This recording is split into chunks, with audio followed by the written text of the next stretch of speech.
전문가님 사실 풍산하면 비철금속, 구리 이쪽으로 더 우리가 알고 있잖아요. 그렇죠. 이런 원자재 중심으로도 이야기 한번 나눠보면 좋을 것 같아요. 뭐 요즘에 환율 상승이다, 중국 경기 부양책 어렵다 해서 뭐 전기차 보조금 폐지한다 이런 얘기 너무 많이 들려오다 보니까 좀 혼란스럽기도 하거든요. 아예 눈을 돌려서 풍산, 삼보산업, 남선알미늄 이런 쪽 보는 건 어떨까요? 테마성이죠.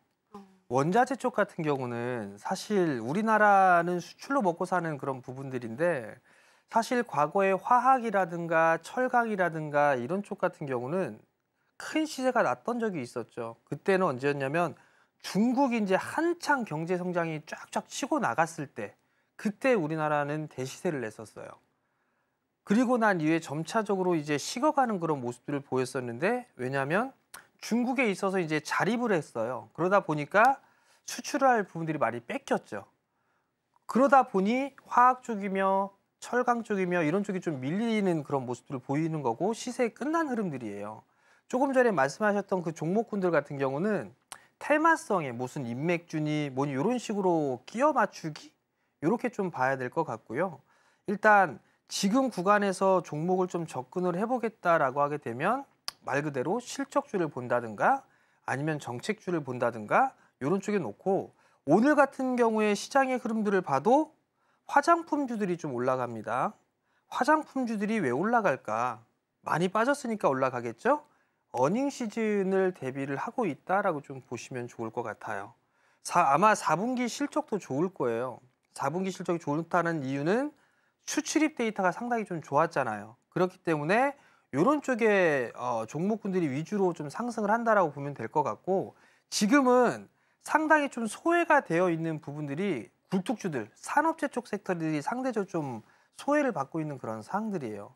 근데 여기에서 유동성이 막 풍부하게 늘어나 버리게 된다라면 오히려 전체적으로 올라갈 수가 있겠지만 지금은 유동성이 부족한 상황이에요. 그렇기 때문에 그 종목에 있어서의 선택은 내가 지금 기존에 사업을 했던 그 부분들에서 신사업으로 확장을 해 나갈 수 있는 그 예를 들면 뭐 세아베스트리나 이런 기업들은 특수강 쪽을 만드는 그런 기업이에요. 근데 이들 기업이 스페이스X에 공급을 한다?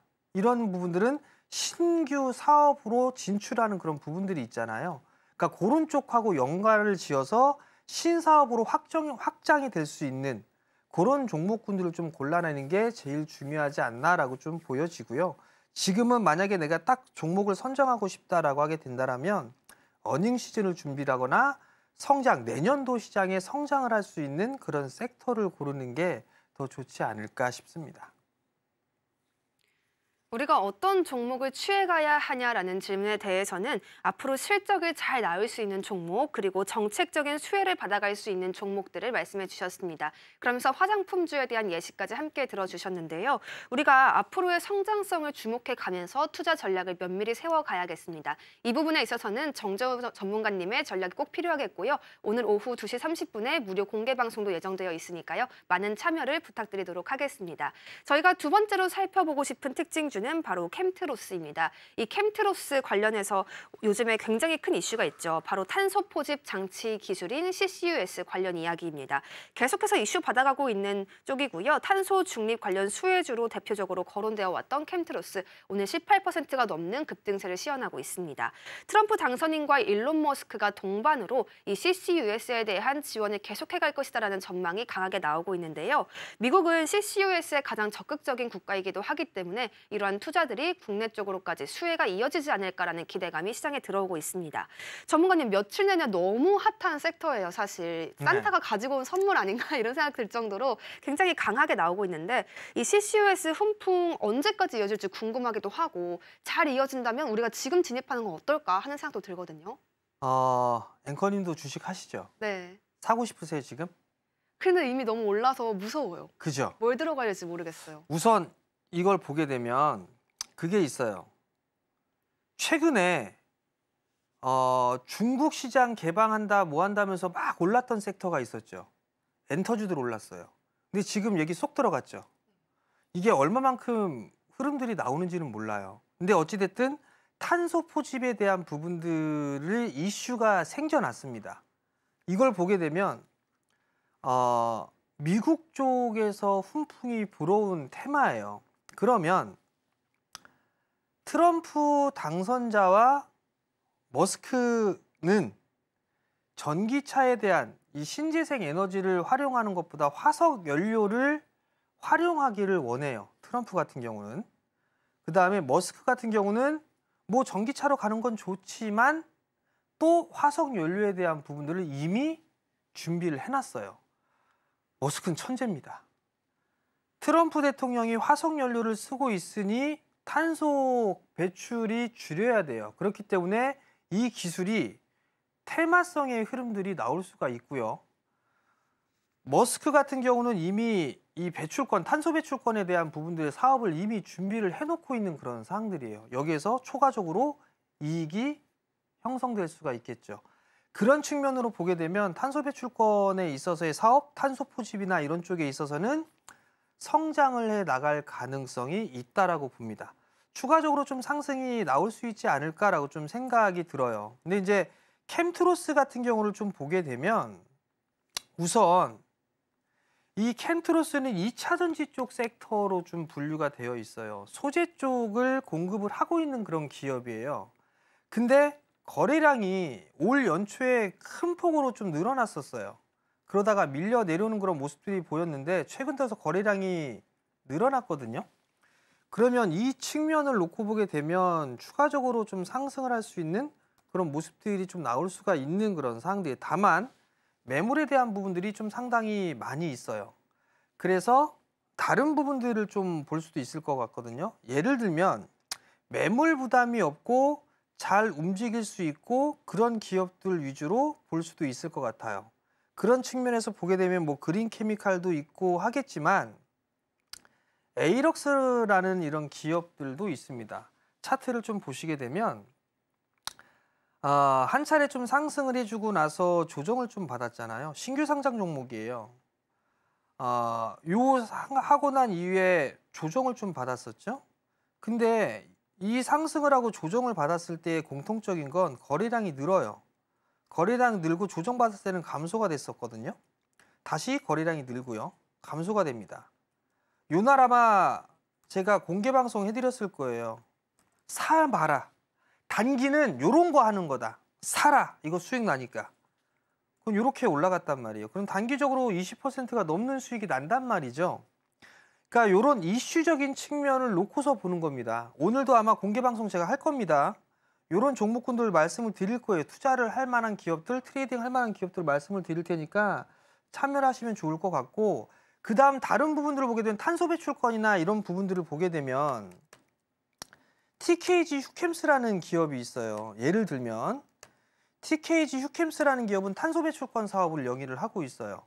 만약에 탄소에 대한 감소, 저감 기술이라든가 이런 부분들이 이슈가 된다라면 TKG 휴캠스 같은 이런 기업 같은 경우도 수혜를 좀 받을 수가 있어요. 근데 지금 흐름들이 전혀 나오고 있질 않잖아요. 만약에 이 탄소 포집에 대한 부분들이 확산이 되는 모습들이 나오게 되면 탄소 배출권이 거래를 할 수 있는 그런 기업들은 상승이 좀 나올 수가 있는 그런 사항들이기 때문에 이런 기업들도 한번 단기적으로 좀 봐도 좋지 않을까, 그런 좀 말씀을 좀 드려보도록 하겠고요. 그리고 캠트로스 같은 경우도 많이 빠져 있는 그런 사항들이기 때문에 더 추가적으로 올라갈 수는 있을 것 같습니다. 개인적으로 아마 6,000원짜리대에서 한번 저항자리대로 걸릴 거예요. 가장 이상적인 시나리오. 오늘 상한가 갔다가 내일 쉬는 날이죠. 다음 개장을 하게 되면 갭상승 출발. 그렇게 했을 때 제일 이상적으로 단기적으로는 좀 차익할 수 있는 그런 자리대가 좀 나오지 않을까라고 좀 보여지는데, 오늘 좀 윗골이 달리고 좀 밀리고 있어요. 밀리고 있는데 요게 지금 만약에 5,300원 요 부분들만 이탈이 없다라면 오후장에 반등 시도 다시 한번 나올 수가 있을 것 같으니까 이런 것들은 오후장에 한번 지켜봐 보는 것도 나쁘지는 않을 것 같습니다. 저희 세 번째로는 로봇 관련 특징주들 함께 살펴보고 싶습니다. 레인보우 로보틱스, 클로봇, 뉴로메카 오늘 모두 좋은 흐름들 눈에 띄게 보여주고 있는데요. 내년도에 CES를 앞두고 이 로봇주들에 대한 관심이 몰리고 있을 뿐만 아니라 2025년에 증권사들은 기대되는 탑픽으로 로봇주를 다수 뽑고 있습니다. 이러한 이슈들이 함께 더해진 로봇 관련주들인데요. 전문가님, 로봇 관련주들 이제 바닥을 확인한 건가 싶기도 하거든요. 어디까지 올라갈 수 있을지 궁금합니다. 로봇 서빙하는 거 보신 적 있으세요? 네, 본 적 있습니다. 그런 로봇이 커피 만드는 거 드셔보셨어요? 네, 먹어봤어요. 맛이 어떠던가요? 똑같던데요? 똑같죠? 네. 진짜 사람이 하게 되면 매월 비용이 나가잖아요. 맞아요. 근데 로봇으로 교체가 되게 되면 일회성 비용이 크고 네. 나머지는 없어요. 즉, 인구 감소는 계속되고 있는 그런 상황들이고 환경은 어려워지고 있습니다. 그러다 보니까 대치제가 쓰이겠죠? 로봇. 그러면서도 이제 여기에 접목되는 부분들은 거기에다가 인공지능까지 접목이 됩니다. 로봇 섹터는 성장 섹터라고 볼 수밖에 없어요. 근데 올해 내내 안 좋은 그런 모습들만 보였습니다. 과거에 2022년도 말에서 23년도 초에 반짝 상승을 했어요. 인공지능과 로봇이. 그리고 그 이후에는 상당히 안 좋은 그런 모습들을 보였습니다. 특히나 24년도는 내내 안 좋았었죠. 근데 이젠 로봇에 대한 활용이 계속적으로 얘기가 나와주고 있는 그런 사항들이고 성장을 해 나가고 있잖아요. 머스크도 얘기를 하고 있습니다. 로봇 자율주행, 이런 얘기들 계속적으로 하고 있죠. 그리고 내년도에 CES는 로봇과 인공지능 이쪽이 주축이 되고 있는 그런 사항들이에요. 그렇다는 얘기는 이 CES를 여기에서 선보인다는 것 자체는 향후에 대한 방향성을 얘기를 해줄 수가 있는 그런 사항들이거든요. 그렇기 때문에 로봇과 인공지능은 계속적으로 좀 성장할 수밖에 없다라고 좀 보시면 좋을 것 같고요. 대표적으로 뭐 보게 되면 두산 로보틱스, 레인보우 로보틱스 이게 두산과 삼성 쪽이잖아요. 그리고 뭐 로보티지라든가 로보스타 이쪽은 LG 쪽에서 하고 있는 부분들이고 뉴로메카는 포스코에서 뭐 M&A를 하네 뭐하네 이런 얘기들 나오고 있지만 일단 이들은 대기업들까지도 같이 참여를 하고 있잖아요. 그렇기 때문에 장기적인 시각으로 놓고 봤을 때는 관심 있게 좀 봐야 될 섹터임에는 틀림이 없다. 그리고 연말 연초장에 보더라도 로봇 쪽 같은 경우는 오히려 흐름들이 좀 순환매적인 측면으로 나올 수가 있겠다라고 좀 생각이 드는데 오늘처럼 이렇게 상승을 하잖아요. 그러면 또 이거 올라간다고 하고 이거 서울경제 정재훈이 나와서 이거 또 테마 탈 수 있다고 하니까 막 따라 들어가고 이런단 말이에요. 물려요. 그러면 조정을 받았을 때 분할로 매수를 하면 되고 로봇 쪽의 섹터나 이런 분은 뭐 공개 방송에서 좀 말씀을 드리겠지만 지금은 추격 매수라는 전략보다는 눌림을 좀 기다리는 전략이 좋고 지금 현재 눌리고 있는 종목을 분할로 접근을 하면 좋지 않을까 그렇게 좀 말씀을 드리고 싶습니다. 네, 오늘 로봇 관련 주들에 대한 좋은 흐름 어떻게 바라보시는지 대해서 여쭤봤는데요. 장기적으로 관심을 둬야 하는 섹터임은 분명하지만 하지만 조정을 좀 받았을 때 분할 매수 전략을 가지고 들어가야 한다라고 말씀을 해주셨고요. 이 이슈를 타고 연말 연초에 순환매 들어올 수 있다는 점까지 함께 전망을 해주셨습니다. 지금 바로 구독을 눌러보세요. 실시간 경제 뉴스, 투자 전문가들의 다양한 시황과 정확한 분석, 또 알찬 투자 정보까지 신뢰할 수 있는 저희 서울경제TV와 함께하세요.